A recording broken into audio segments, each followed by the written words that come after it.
Hi, I'm Kent Sherman, Senior Editor here at CNET.com. I'm Donald Bell. And we're here with our very first look at the Apple iPhone. Yes! Woo! Woo! It's here! We waited a long time for this, so we're very excited to show it off. Now, I can't tell you that all the stuff I've heard, this device is pretty, it's cool, it's slim. Well, that's all true. I can definitely say that it's one of the prettiest cell phones I've seen. It's got a great design, it's very slim, very attractive. Of course, the big thing about this, everyone probably knows, it does have a touch screen. It's pretty unique on a cell phone. A lot of them have it, but this one does take up the whole thing, and there are absolutely no buttons except one right down here that takes you back to the home menu. There's a couple things I want to show you on the touchscreen because I was really concerned about how easy it is to use. Can you type emails, messages really quickly?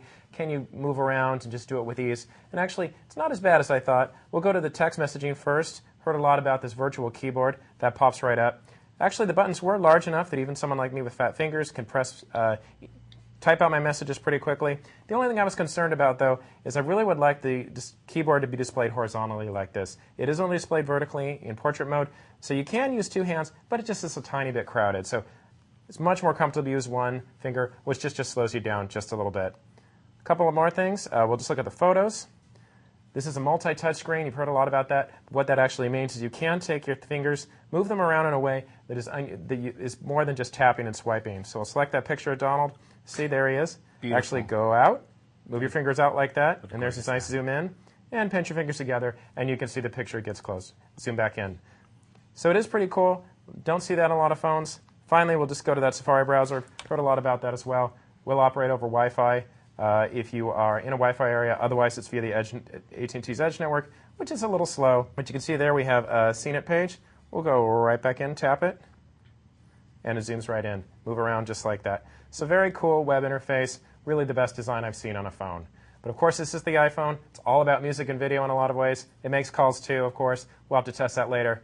But music and video, we'll go over to Donald. All right. Music and video. Well, hidden in this very expensive device is the world's coolest iPod. If you click on the bottom right-hand corner icon, you'll get into the iPod mode here. The iPod's going to behave just as well, or just identically to the way that your files are organized on the latest 5th generation iPod. But it's a lot more beautiful. It takes up the entire screen, all the real estate's here. You can find your music. You can turn it into landscape mode here. You can flip through your music using cover flow. Find an album you want to play, double click on it, find the track you want to play, click on that, and it's already playing. And it's going to play either through the built-in speakers on the side of the iPhone here, or it's going to go through the headphone jack. On the headphone jack, the iPhone includes built-in, what are very common-looking iPod earbuds here. They're a little bit different. These ones actually have a built-in microphone and a little switch on them so that you can answer calls if calls come in while you're listening to your music. It's got a plug that fits perfectly inside of the recessed socket here for the iPhone. Unfortunately, the same socket is not going to work with a lot of common wider headphone jacks. So your pair of headphones you've got and you've invested some money in might not work with your iPhone, so that's a little disappointing. Other things that come with the iPhone, you've got your iPhone dock, which will connect perfectly with the iPhone, which will end in a USB connection. USB connection can either go to your computer or it can go to the power block here.